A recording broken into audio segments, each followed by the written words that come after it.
നമസ്കാരം. NSS ഇപ്പോൾ ഇടതുപക്ഷത്തെ പിന്തുണയ്ക്കുന്ന രീതിയിൽ NSS ഇങ്ങനൊരു ആശയ കുഴപ്പത്തിലാണോ എന്ന് ചോദിച്ചാൽ അല്ല എന്ന് പറയും.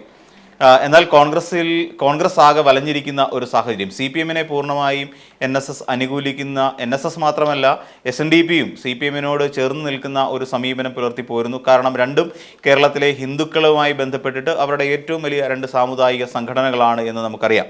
ഏറ്റവും മികച്ച രീതിയിൽ തന്നെ അവർ മുന്നോട്ട് പോവുകയും ചെയ്യുന്നുണ്ട്. SNDP-യുടെ ഭാഗത്ത് അതിൻ്റെ നേതൃത്വത്തിൻ്റെ ഭാഗത്തുണ്ടായ ചില വീഴ്ചകൾ മാത്രമാണ് SNDP-യെ ഒന്ന് താഴേക്ക് വലിക്കുന്നത് എന്ന് നമുക്കറിയാം.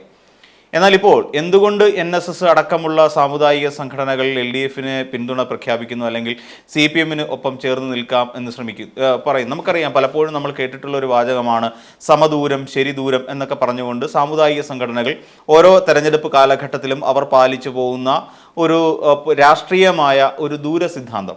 ഇത് പലപ്പോഴും ശരിദൂരം എന്നുള്ള തരത്തിൽ അവർ പ്രയോഗിക്കാറുണ്ട്, ചിലപ്പോഴൊക്കെ സമദൂരം എന്നുള്ള രീതിയിലും അവർ പ്രയോഗിക്കാറുണ്ട്. ഇത് കാലങ്ങളായി നമ്മൾ കേട്ടുവരുന്ന കാര്യമാണ്.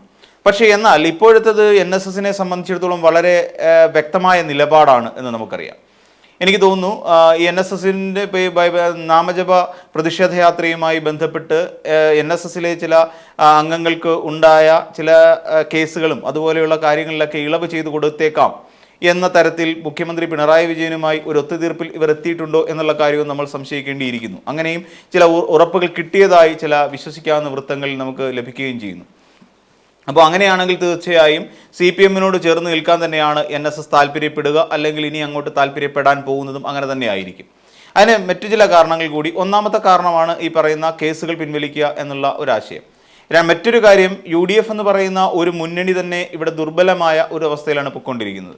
നമുക്കറിയാം, ഇവിടെ BJP-യോടൊപ്പം ചേർന്ന് നിൽക്കാൻ NSS-ന് ഒരു കാലഘട്ടത്തിലും കഴിയില്ല. കാരണം മറ്റൊന്നുമല്ല, ദേശീയ തലത്തിൽ നിന്നുകൊണ്ട് ഈ യുവതീ പ്രവേശനം എന്ന് പറയുന്ന ഒന്നിനെ വേണം എന്ന ഒരു ആവശ്യം ഉയർത്തിക്കൊണ്ട് വന്നത് BJP ആണ് നമുക്കറിയാം. അങ്ങനെ ഒരു ആവശ്യം BJP-യുടെ ഭാഗത്തു നിന്നുണ്ടാകുന്നുണ്ട്.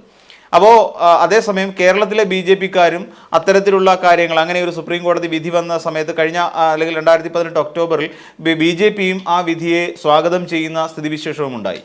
എന്നാൽ NSS മാത്രമാണ് ഇത് നടക്കില്ല എന്നും അവിടെ ഒരു ആചാര ലംഘനമാണ് നടക്കാൻ പോകുന്നതെന്നടക്കമുള്ള ചില കൃത്യമായ വിവരങ്ങളുമായി നാമജപ പ്രതിഷേധയാത്രയുമായി മുന്നോട്ട് പോകുന്നത്. അപ്പോഴാണ് BJP-ക്കാർക്ക് കൃത്യം ഇതൊരു രാഷ്ട്രീയ പ്രേരിതമാക്കാൻ സാധിക്കുന്ന ഒരു വിഷയമാണല്ലോ എന്ന തരത്തിൽ BJP-ക്കാർ ചിന്തിക്കുകയും അതിനെ ഒരു കലാപാന്തരീക്ഷത്തിലേക്ക് കൊണ്ട് എത്തിക്കുന്ന തരത്തിൽ മുന്നോട്ട് കൊണ്ടുപോവുകയും ചെയ്ത് പിന്നീട് BJP ആയിരുന്നു എന്ന് മാത്രം.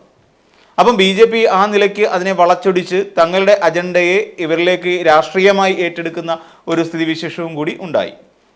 അപ്പോൾ അത് കൃത്യമായി BJP-ക്ക് അറിയാം. അവർ സൂചി കയറ്റുന്നിടത്ത് ഓട്ടോ കയറ്റുന്ന ആൾക്കാരാണ് BJP-ക്കാരെന്നുള്ള വിവരം NSS-ന് അറിയാവുന്നത് കൊണ്ട് തന്നെ NSS ഇനി BJP-യുമായി ഒരു സന്ധി ചെയ്യലിന് തയ്യാറാവില്ല എന്നുള്ളതാണ് യാഥാർത്ഥ്യം.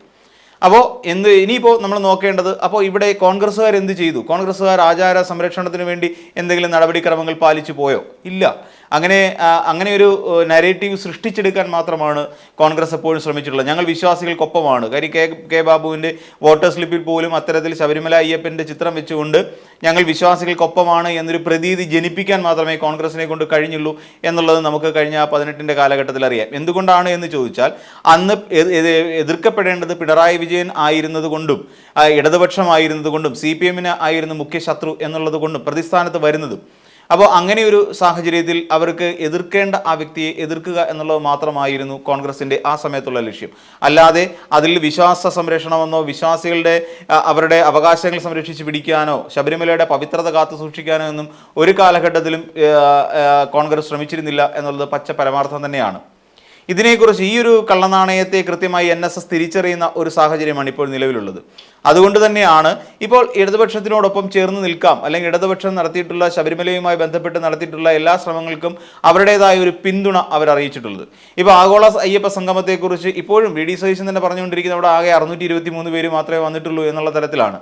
എന്നാൽ അതേസമയം 4000 പേർക്ക് അധികം ഇരിക്കാൻ കഴിയുന്ന ഒരു ഹാളിനുള്ളിൽ 623 പേര് ഇരിക്കുമ്പോൾ ഉണ്ടാകാവുന്ന ആ ഒരു ബുദ്ധിമുട്ട്, അല്ലെങ്കിൽ ആ ഒരു സ്ഥലത്തിൻ്റെ വിന്യാസക്രമം നമുക്ക് കണ്ടാൽ മനസ്സിലാക്കാൻ കഴിയുന്നതേ ഉള്ളൂ.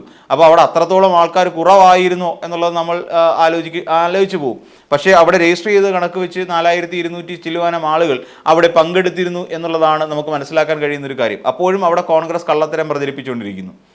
പിന്നീട് ഇപ്പോൾ കോൺഗ്രസ് ശ്രമിക്കുന്നത് എങ്ങനെയെങ്കിലും NSSുമായി ഒരു ചർച്ചയ്ക്ക് തയ്യാറായിക്കൊണ്ട് എങ്ങനെയെങ്കിലും NSSന്റെ ആ പിന്തുണ UDFിലേക്ക് തന്നെ അല്ലെങ്കിൽ കോൺഗ്രസ് പാർട്ടിയിലേക്ക് തന്നെ എത്തിക്കാനുള്ള ശ്രമവും നടക്കുന്നുണ്ട്.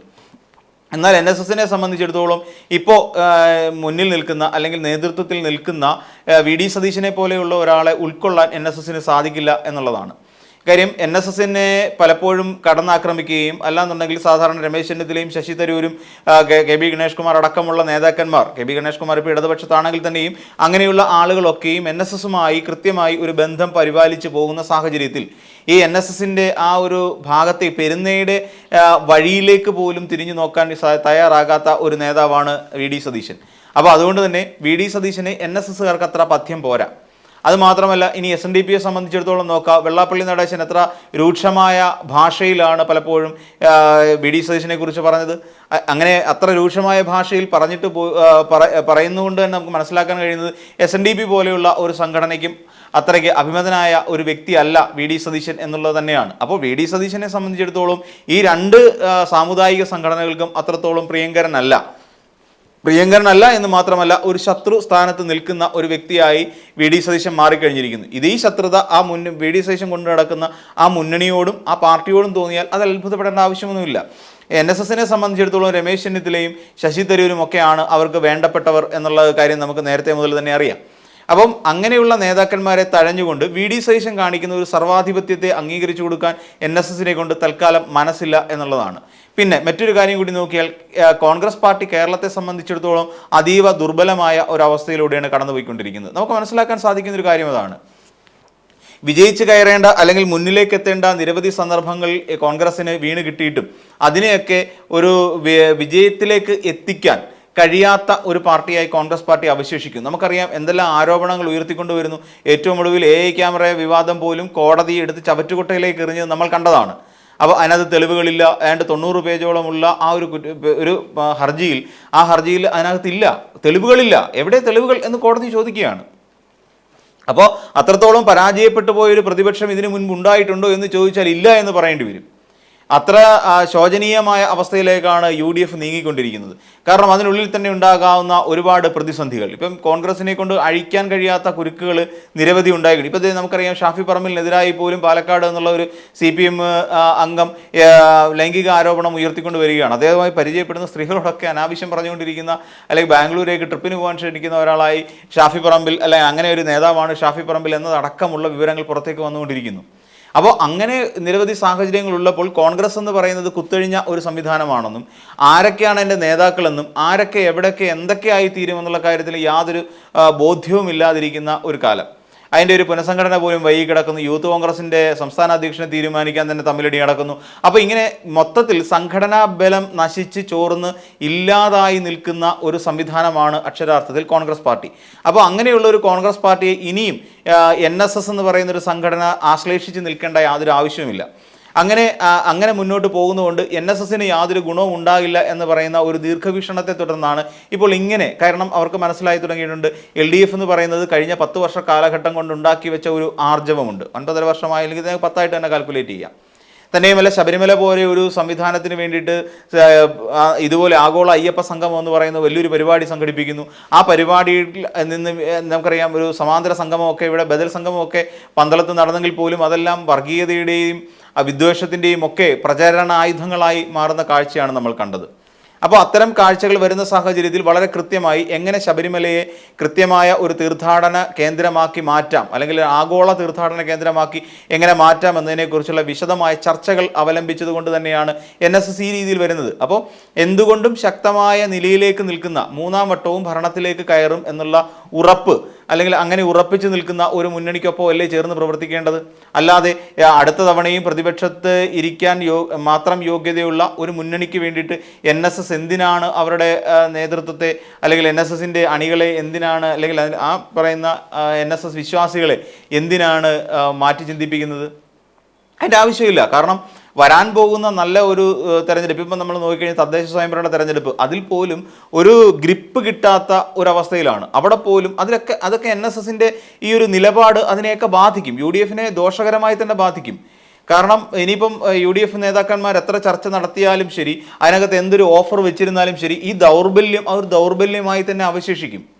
ഇപ്പോൾ തദ്ദേശ സ്വയംഭരണ തെരഞ്ഞെടുപ്പിൽ ഒരു മുന്നേറ്റം ഉണ്ടാക്കാൻ LDF കഴിഞ്ഞാൽ അതിൻ്റെ ഒരു വലിയ പ്രധാന ഘടകമായി സാമുദായിക സമവാക്യങ്ങൾ മാറും. അപ്പോൾ അങ്ങനെ സാമുദായിക സമവാക്യങ്ങൾ ഈ രീതിയിൽ വിജയം നിർണ്ണയിക്കുന്ന ആ ഒരു കാലഘട്ടത്തിലൂടെ തന്നെയാണ് നമ്മൾ പൊയ്ക്കൊണ്ടിരിക്കുന്നത്. അപ്പോൾ അതുകൊണ്ട് NSSന്റെ ഈ നിലപാട് കോൺഗ്രസിനെ സംബന്ധിച്ചിടത്തോളം UDF സംബന്ധിച്ചിടത്തോളം കനത്ത തിരിച്ചടിയായി മാറും. ഇനിയിപ്പോൾ നമ്മൾ നോക്കുക, ഈ ആഗോള അയ്യപ്പ സംഗമം നടത്തിയപ്പോൾ തന്നെ NSS SNDPയും ഒപ്പം ചേർന്നു. അതിൽ ഒന്നോ രണ്ടോ യോഗക്ഷേമ സഭ പോലെയുള്ള ഒന്നോ രണ്ടോ സാമുദായിക സംഘടനകൾ മാത്രമാണ് ആഗോള അയ്യപ്പ സംഗമത്തിന് പിന്തുണ കൊടുക്കാഞ്ഞത്. എന്നാൽ ഇവർ ബദൽ സംഗമത്തിന് പിന്തുണ കൊടുത്തോ എന്ന് ചോദിച്ചാൽ അതുമില്ല. ഈ പറയുന്ന പോലെ NSS ഇല്ല, SNDP ഇല്ല, യോഗക്ഷേമ സഭയില്ല, വിശ്വകർമ്മ സഭയില്ല, അതോടൊപ്പം തന്നെ KPMS ഇല്ല, തുടങ്ങി ഒരു സാമുദായിക സംഘടനകളും ബദൽ സംഗമത്തിന് ആരും പിന്തുണ പ്രഖ്യാപിച്ചില്ല, അല്ലെങ്കിൽ പ്രതിനിധികളെ അയച്ചില്ല എന്നുള്ളതാണ് വാസ്തവം. അപ്പം ഇത് രണ്ടും നമ്മൾ പരിശോധിക്കുമ്പോൾ കൂടുതൽ പിന്തുണയോടുകൂടി നിൽക്കുന്നത് LDF സർക്കാരാണ് എന്നുള്ളത് കാര്യം നമുക്ക് മനസ്സിലാവും. അപ്പോൾ അങ്ങനെ വരുമ്പോൾ ഈ വരാൻ പോകുന്ന തദ്ദേശ സ്വയംഭരണ തെരഞ്ഞെടുപ്പിൽ ഈ സാമുദായിക സമവാക്യങ്ങൾ തന്നെ പ്രവർത്തിക്കുകയും അത് LDF ഗുണകരമായി തീരുകയും ചെയ്യും. അപ്പോൾ അങ്ങനെ തദ്ദേശ സ്വയംഭരണ തെരഞ്ഞെടുപ്പിലും വലിയൊരു കനത്ത തിരിച്ചടിയായിരിക്കും കോൺഗ്രസ് നേരിടാൻ പോകുന്നത്.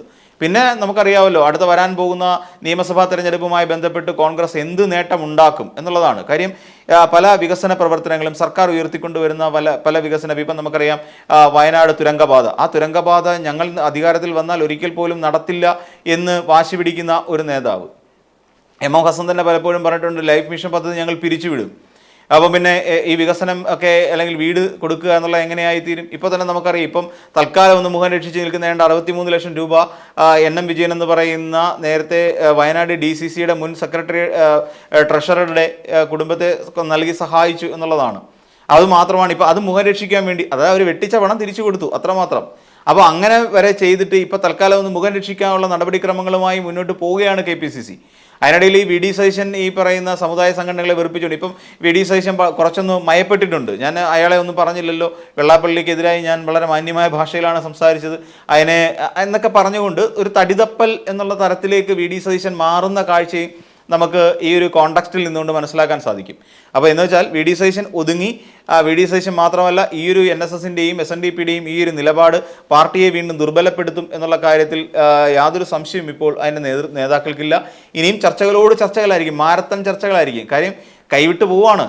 കാര്യം അവരെല്ലാം കൂടി LDF സപ്പോർട്ട് ചെയ്താൽ LDF മൂന്നാം വട്ടം അധികാരത്തിൽ വരും. കാരണം അത്രത്തോളം ശക്തമായ നിലപാടുകളും ശക്തമായ മുന്നേറ്റങ്ങളുമാണ് LDF ഭാഗത്തു നിന്നുണ്ടായിരിക്കുന്നത്. പിന്നെ പിണറായി വിജയനെ സംബന്ധിച്ചിടത്തോളം അദ്ദേഹം എടുത്ത നിലപാടിൽ നിന്ന് ഒരു ഇഞ്ച് എന്താണ് പറഞ്ഞത്, അദ്ദേഹം അന്നും എടുത്ത നിലപാട്, ഞങ്ങൾ അതിൻ്റെ ഇതിനെക്കുറിച്ച്, ചിട്ടവട്ടങ്ങളെക്കുറിച്ചും ആചാരക്രമങ്ങളെക്കുറിച്ചും അറിവുള്ളവരുമായി സംസാരിച്ച് ഞങ്ങളൊരു തീരുമാനമെടുക്കും, ആ തീരുമാനത്തിലായിരിക്കും ഉറച്ചു നിൽക്കുക എന്നുള്ളത് അന്നും പിണറായി വിജയൻ സർക്കാർ പറഞ്ഞിരുന്നതാണ്. പിന്നെ ഈ പറഞ്ഞ ബിന്ദു അമ്മിണിയെ കൊണ്ടുവന്ന് പോലീസ് സംരക്ഷണയിൽ എന്നൊക്കെ പറഞ്ഞുകൊണ്ടുള്ള ചില വിരുദ്ധമായ പരാമർശങ്ങൾ മാത്രമാണ് ബാക്കിയാവുക എന്നുള്ളതും സത്യം. അപ്പോൾ എന്ത് തന്നെയാണെങ്കിലും കോൺഗ്രസിനെ സംബന്ധിച്ചിടത്തോളം അത്ര നല്ല കാലത്തിലൂടെയല്ല കടന്നു പോയിക്കൊണ്ടിരിക്കുന്നത്. സാമുദായിക സംഘടനകളും സാമുദായിക സമവാക്യങ്ങളും മാറിമറിയുമ്പോൾ ഇനിയൊരു കാലം LDF UDF സംബന്ധിച്ചിടത്തോളം ഇനിയൊരു കേരളത്തിൻ്റെ ഭരണം എന്നുള്ളത് ഒട്ടും പ്രതീക്ഷയ്ക്ക് വകയില്ലാത്ത ഒന്നായി മാറുമോ എന്നുള്ളതാണ് നമ്മൾ കാത്തിരുന്ന് കാണേണ്ടത്.